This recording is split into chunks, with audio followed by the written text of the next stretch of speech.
feeling like maybe you could use a little clarity today. Perhaps a sense of what new possibilities might be just around the corner. Well, if so, you've definitely tuned into the right conversation. Yeah, today on the deep dive, we're taking a really close look at some fascinating insights. We want to see what themes are bubbling up, what might be ready to sprout in our lives. And we have a really interesting mix of perspectives today, actually. We'll be digging into the astrology of the day for May 9th, 2025, Okay. and also the TarotScope from the day just before that, May 8th, 2025. Both of these come from the very insightful folks at Tarot by High C. Right, and to kind of bring these ideas more to life, we also have this short, quite evocative piece they shared called Storytime, The Seed of the Starburn. Hmm. So our goal here is really to explore what these sources might be telling us about, new beginnings, but also how to keep our expectations well grounded. And where we might find that spark of inspiration we sometimes need. Exactly. Think of this as your quick guide to understanding some potentially significant energies at play, especially if you're someone who values understanding the bigger picture and fostering your own personal growth. And for anyone curious to see more from High C, their website is tarot by hiac.net. That's TAROT by HIC.net. Perfect. Okay, let's dive in. We'll start with the astrology for May 9th, but we're looking at the tarot scope from that day before too, because often that previous day's energy sort of sets the stage, right? Yeah, it lays a foundation. And immediately, this astrology for the ninth highlights something I think we all experience. Yeah. That gap between our, let's say, cherished dreams and the actual practical steps of making them real. Oh, definitely. It suggests we might have this, clear picture of the ideal outcome in our heads, Uh-huh. but the actual doing of it, the implementation, isn't quite matching up with that vision. That is so relatable, isn't it? Like you have this amazing plan for a weekend project, Hmm. and then you start and suddenly you're missing half the tools or the instructions make zero sense. Exactly. And the advice here is pretty direct. Maybe the dream itself isn't the problem, but how we're trying to get there. Right. We might need a totally different strategy, a different approach to get the results we want. Yes. And here's where it gets really interesting, I think. Yeah.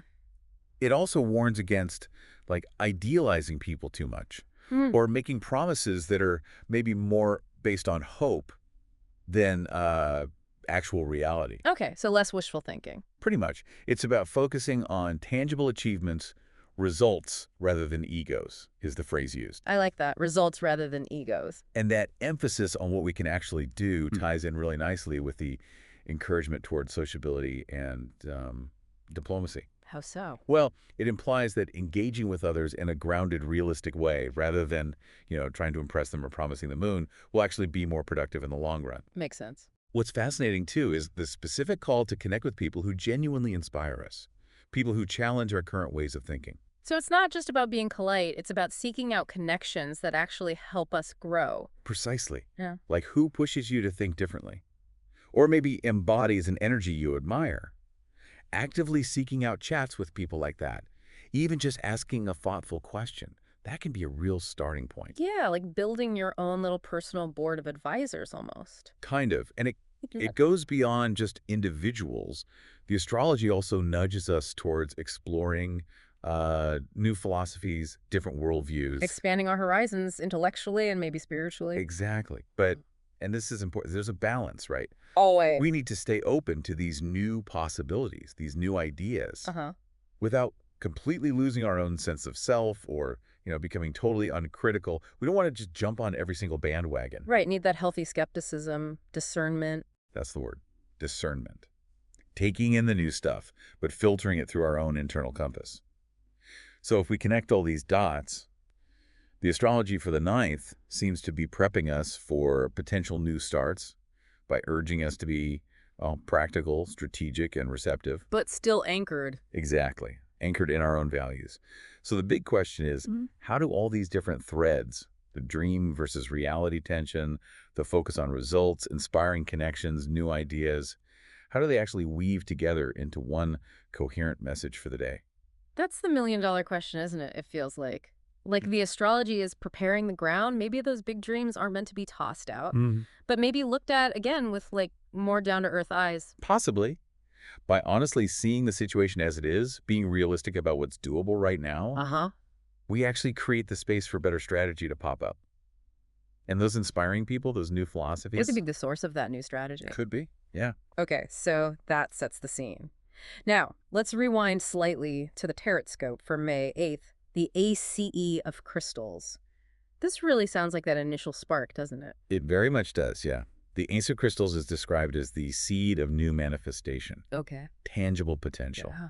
It's about grounding cosmic inspiration, bringing it down into physical form. Grounding cosmic inspiration. I like that phrase. It signifies a really powerful threshold moment, an opportunity, that first impulse that holds the promise of, abundance, well-being, and, importantly, a kind of practical spiritual insight. So it's not just about, say, money or material things, but a deeper understanding taking root in our daily lives. Exactly. And the guidance is basically stay open.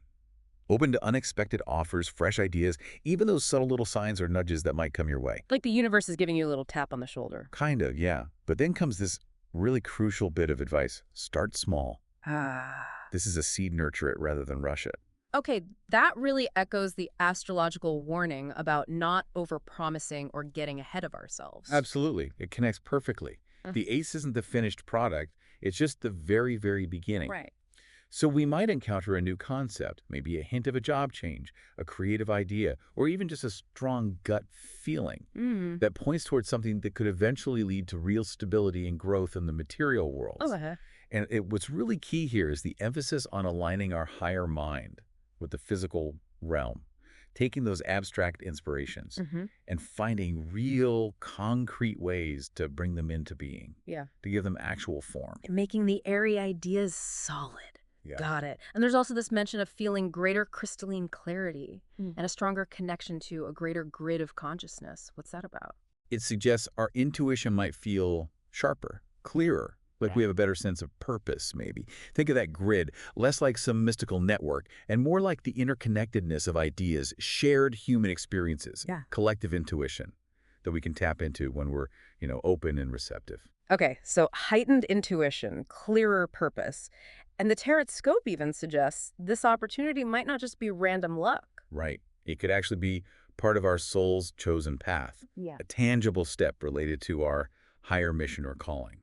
Wow, that's a pretty profound idea. Not just a new project, but potentially part of something much bigger. It is. It suggests these new beginnings might have a deeper layer of meaning, aligning us with our purpose. Now, thinking about the timing again, Ace of Crystals on the 8th, Yeah. leading into those astrological energies on the 9th, it really suggests that the foundation, the raw potential, is being laid down first. The clarity arrives, the possibility presents itself. Exactly. And then the next day's astrology gives us the roadmap, maybe, for how to navigate that potential realistically. Okay, this is fitting together nicely. Now, let's weave in this story time, the seed of the starburn. This feels like it could be a really beautiful way to illustrate these themes we've been unpacking. I think so, too. So we meet Lyra. She's in this almost dreamlike place, a crystalline world, ancient energies. And she's been having these recurring visions, feeling like something significant is about to happen, something involving a shimmering gem. Right, that anticipation is key. She's receptive, she's ready for a beginning. And then it happens beneath this quartz tree, this focused point of potential appears. Pure light, concentrated. Yeah, and she just knows intuitively that it's a gift meant for her. And it takes the form of this crystal sphere, small, but you can feel the energy pulsing from it. The moment she touches it, she gets this download, this understanding. This is your beginning. And this is crucial. It's not presented as like a finished prize. No, exactly. It's a seed, something she needs to tend to, put effort into cultivating. It's not just handed to her on a platter. She understands she has to participate in its growth. And the story really beautifully underlines that need for grounding we talked about. Lyra gets that she needs to anchor the wisdom of the stars into the soil of her life. Right. Getting the potential isn't the end point. She has to nurture it in the real, practical world. We see it symbolically, don't we? Yeah. The crystal's pulse merges with hers, and then this glowing sprout actually emerges from the earth. Such a vivid image. Yeah. Inner potential literally becoming manifest, visible. Yeah. And the story wraps up with Lyra understanding she's now carrying this seed of new life, abundance, purpose, and even the earth seems to kind of echo and support her choice. It's lovely. So how does this symbolic story really cement the messages we found in the TarotScope, the potential, the grounded manifestation? Well, it's a powerful metaphor, isn't it? It perfectly encapsulates the essence of that ace of crystals. Hmm. Lyra receding the sphere is that initial spark, the potential, filled with that cosmic energy. Hmm. Her understanding that it's a beginning and also a responsibility directly mirrors the tarot's advice. Yeah. Nurture the seed, Yeah. start small, Right. and the sprout emerging physically. That beautifully illustrates the idea of tangible manifestation, Hmm. grounding that inspiration which was so central to the TarotScopes message. Okay, yeah, I see that. So let's really try and connect all the dots now. How does the astrology, with its focus on accepting reality, Yeah. how does that tie into this seed of new manifestation from the tarot? It feels like maybe facing facts, maybe even letting go of some unrealistic hopes, actually prepares the soil, so to speak, for something genuinely new to grow. That's a fantastic insight. I think you're Yeah. spot on. By accepting reality, like the astrology suggests, we create a clear, honest foundation. Okay. And that clarity, it's very much like the crystalline clarity the Tarot Scope mentioned. When we're not clinging to old visions or, Yeah. idealizing things, Yeah. we're much better positioned to actually recognize that little seed of potential when it shows up and know how to nurture it properly. It's like weeding the garden first. Right, clearing the space. But is that tension, that gap between dreams and reality, always negative? Could that friction sometimes be the very thing that sparks innovation or helps us adapt the dream itself? That's a great point. Maybe the initial dream needs that reality check to become truly viable, more robust. Interesting. And the astrological warning against over-idealizing people or making unrealistic promises, that clicks so well with the tarot's advice to start small and nurture the seed. It really does. You can't expect a tiny sprout to instantly become a huge Yeah. tree, You right? know, it needs time, patience, consistent effort. And a realistic view of the growth process itself. Okay. And what about the astrology's push to connect with inspiring people, explore new ideas? How does that feed into these new beginnings? Well, inspiration and fresh perspectives are like the sunlight and nutrients for that seed. Ah, good analogy. Connecting with people who challenge us, exploring new ways of thinking that can provide the exact insights or energy needed to really cultivate our potential. So the astrology guides us to find the right environment for our seed. Essentially, yes, Yeah. to seek out those enriching elements.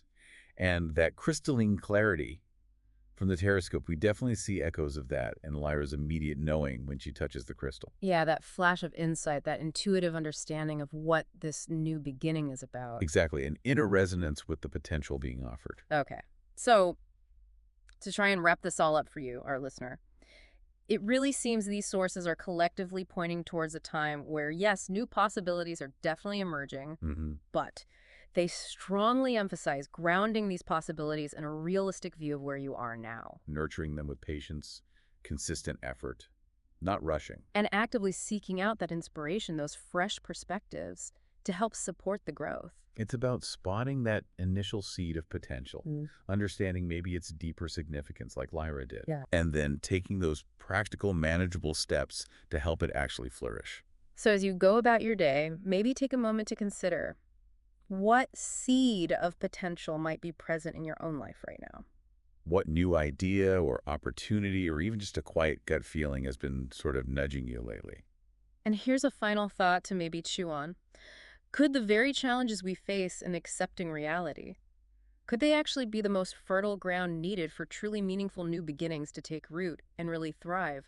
Perhaps pruning away the unrealistic isn't a failure, but actually the essential first step towards growing something truly beautiful and lasting. Something to think about. Thanks for taking this deep dive with us today.